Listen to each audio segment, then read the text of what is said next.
देखो चैनल को सब्सक्राइब करो पहले। हाँ जल्दी करो, मुझे पता है कि आप लोग नहीं करते, वीडियो देखते हो लेकिन सब्सक्राइब नहीं करते। ये लाल कलर का बटन नहीं से दबाओ, जल्दी दबाओ, जल्दी दबाओ, फिर मैं शुरू करूँ, दबा दो जल्दी।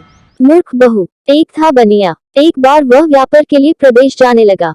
जाते जाते अपनी बहू को बुलाकर उसने कहा, मैं प्रदेश जाऊं, तुम अच्छी तरह रहना, बच्चों को भी संभालना और अपनी सास का भी अपने बच्चों की तरह देखभाल करना। याद रखना, माँ से कोई काम मत करवाना। बहू ने बोला, ठीक है, मैं आपकी बात समझ गई, मैं वैसा ही करूंगी जैसा आपने बोला है। आप आराम से जाइए। बहू ने बात ध्यान में रखी। बनिया तो चला गया। बहू ने दूसरे ही दिन मांझी से कह दिया, मांझी, आपके बेटे मुझसे कह गए हैं कि माँ को अपने बच्चों की तरह संभालना और उनको कोई काम मत करने देना। अब आप घर का कोई काम मत कीजिए, आप तो इन बच्चों के साथ खेलिए, खाए और मौज करिए। मांझी गहरे सोच में पड़ गई, फिर बोली, बहू ठीक है, अब मैं ऐसा ही करूंगी। कुछ दिनों के बाद बहू ने अपनी बेटी के कान छिदवाया। उस समय बहू को अपने पति की यह बात याद आई कि माँ को बच्चों की तरह ही संभालना है, इसीलिए बहू ने मांझी के कान छिदवाने की बात सोची। उसने मांझी से कहा, मांझी चलिए, आपके कान छिदवाने हैं।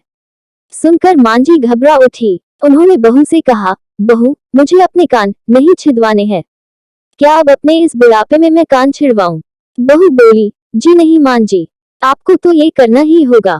मैं नहीं चाहती कि आपका बेटा मुझे कुछ कहे, इसलिए आपको मैं अच्छी से देखभाल करूंगी। मेरी दोनों आंखें बराबर है, जैसी लड़की है वैसी ही आप भी है।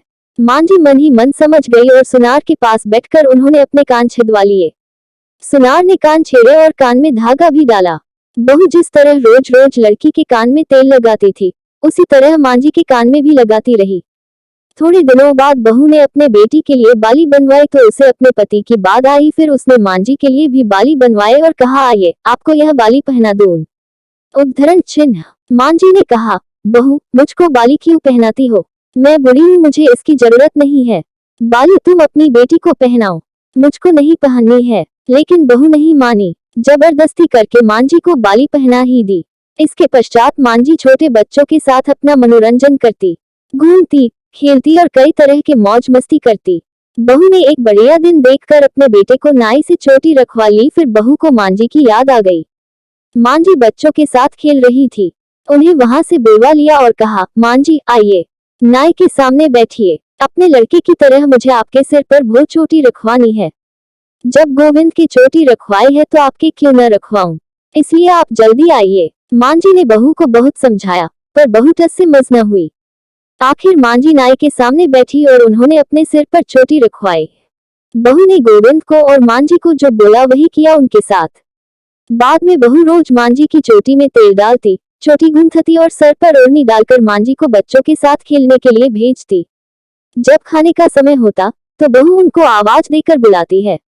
ऐसे ही रोज का हाल था। जब बेटा घर वापस आया तो सबसे पहले उसने बहू से माँ के बारे में पूछा कि माँ कैसी है और कहाँ है, मुझे उनसे आशीर्वाद लेना है। बहू ने बताया, मांझी तो बच्चों के साथ खेल रही है, यही कहीं होगी, आ जाएंगी। बेटे ने पूछा, क्या कहते हो? माँ गली में खेलने गई है। गली में तो बच्चे खेलते हैं, क्या बुद्धि माँ कहीं खेलने जाती है? बहू ने कहा, मैं तो माँ को खेलने भेजती हूँ, आपने कहा नहीं था कि माँ को बच्चों की तरह रखना। मैंने तो लड़की की तरह ही माँ के भी कान बिंधवाए हैं और कानों में बालियां पहनाई है। जब लड़के की चोटी रखवाए तो मैंने माँ की भी चोटी रखवा ली थी। जब मैं सबको खेलने भेजती हूँ तो माँ को क्यों न भेजूं?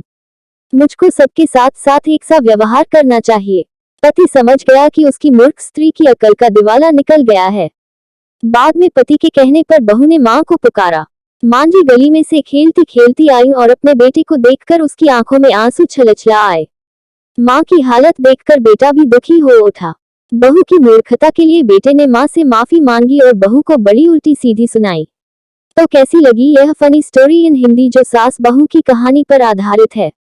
आशा करते हैं आपको ये पसंद आई होगी।